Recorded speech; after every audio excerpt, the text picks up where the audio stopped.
કરવામાં આવે તો કયા કયા એરપોર્ટ બંધ રહેશે તે પણ જાણવું એટલું જરૂરી બની જાય છે, કારણ કે 32 જે એરપોર્ટ છે તે હાઈ એલર્ટ પર છે અને મહત્વનો નિર્ણય લેવામાં આવ્યો છે. જે 32 એરપોર્ટ છે તે હાઈ એલર્ટ પર છે અને કયા એ 32 એરપોર્ટ છે તેના પર નજર કરી લઈએ તો આદમપુર, અંબાલા, અમૃતસર, અવંતીપોર, બઠિંડા તેમજ ભુજ, બિકાનેર, ચંદીગઢ, હલવારા, હિંડન, જેસલમેર, જમ્મુ તેમજ જામનગર, જોધપુર, કંડલા અને કાંગડા આ તમામ વિસ્તારના જે એરપોર્ટ છે તે અત્યારે બંધ રાખવામાં આવ્યા છે. કેશોદ, કિશનગઢ તેમજ કુલ્લુ મનાલી, લેહ, લુધિયાણા, મુન્દ્રા, નલિયા, પઠાનકોટ, પટિયાલા, પોરબંદર, રાજકોટ, સરસાવા, શિમલા, શ્રીનગર, થોઈસ અને ઉત્તરલાઈ આ તમામ એ વિસ્તાર છે કે જ્યાં આગળ જે એરપોર્ટ આવેલા છે તે અત્યારે બંધ કરી દેવામાં આવ્યા છે અને આગામી સમયમાં જ્યાં સુધી સૂચના ન મળે ત્યાં સુધી આ એરપોર્ટ બંધ રાખવામાં આવશે, કારણ કે ખૂબ જ સંવેદનશીલ વિસ્તારો છે આ અને સરહદીય વિસ્તારો છે, તેના કારણે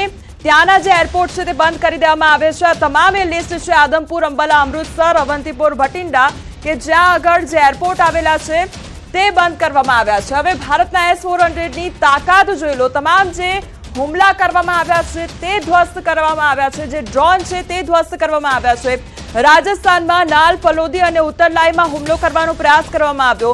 ગુજરાતની વાત કરવામાં આવી તો ત્યાં આગળ ભુજમાં હુમલો કરવાનો પ્રયાસ કરવામાં આવ્યો. જમ્મુ કાશ્મીરમાં અવંતીપોરા, શ્રીનગર અને જમ્મુમાં હુમલો થયો. પંજાબમાં પઠાણકોટ, અમૃતસર તેમજ કપૂરથલામાં પણ હુમલો કરવામાં આવ્યો.